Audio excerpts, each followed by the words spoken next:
On Thursday, April 7th, several thousand previously uncounted votes were discovered in the Wisconsin Supreme Court justice elections, upsetting Joanne Kloppenburg's initial victory as fluctuating vote counts appeared to give incumbent Justice David Prosser a comfortable lead.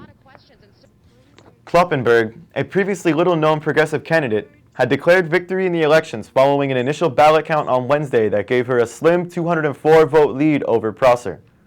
Prosser has served as a justice for 12 years and is widely considered to be a conservative ally of Governor Scott Walker. Election officials cited a human error as the main cause of the miscount, which did not include some 7,000 plus votes from the city of Brookfield in traditionally Republican voting Waukesha County. According to 2010 Wisconsin Journal Sentinel report, Waukesha County Clerk Kathy Nicholas had been criticized for her insistence on using an antiquated personal computer to collect and store election data, rather than updating equipment to the statewide system standards that were applied everywhere else. Mary Spikuza of the Wisconsin State Journal noted on her Twitter that Kathy Nicholas worked for Assembly Republican Caucus when Prosser was Speaker. Caucus is controlled by Speaker, so he is her former boss. On Tuesday, April 5th, Wisconsin voters took to the polls in the first elections held since Wisconsin Governor Walker took office and introduced a string of controversial legislation, including a provision that would eliminate collective bargaining rights for most public employees.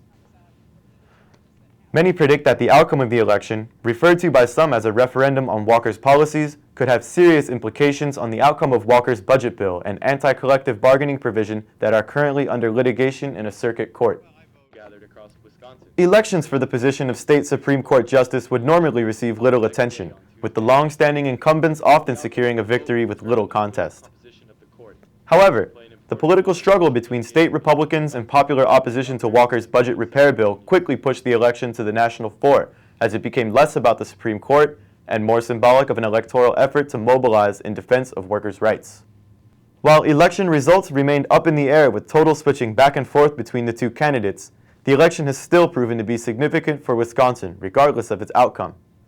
With nearly 1.5 million votes cast, 19 Wisconsin counties that previously voted for Governor Walker in 2010 elections flipped in the Supreme Court election by voting for Kloppenburg rather than Walker's ally, Prosser. The election also set a record for the most money spent by special interest groups on TV ads in the state of Wisconsin, with both sides pouring in a combined total of over $3.5 million in the contest. The aggressive nature of some of the TV spots reflected some of the tensions that have been simmering in Wisconsin and the United States over labor issues such as the right to collective bargaining. Public opinion, both on state and national levels, has shifted against Walker and his stance against collective bargaining, with a recent Gallup poll finding that 48% of Americans agree more with the unions as opposed to 39% who agree more with governors in state labor disputes. Meanwhile, in Washington, Republican and Democratic congressmen had failed to reach an agreement on the federal budget as Thursday came to a close. Government officials and hundreds of thousands of federal employees prepared for the possibility of the first government shutdown since 1995, which would halt all non-essential and defense-related government functions until a deal is reached. This is David Doherty with the Real News Network.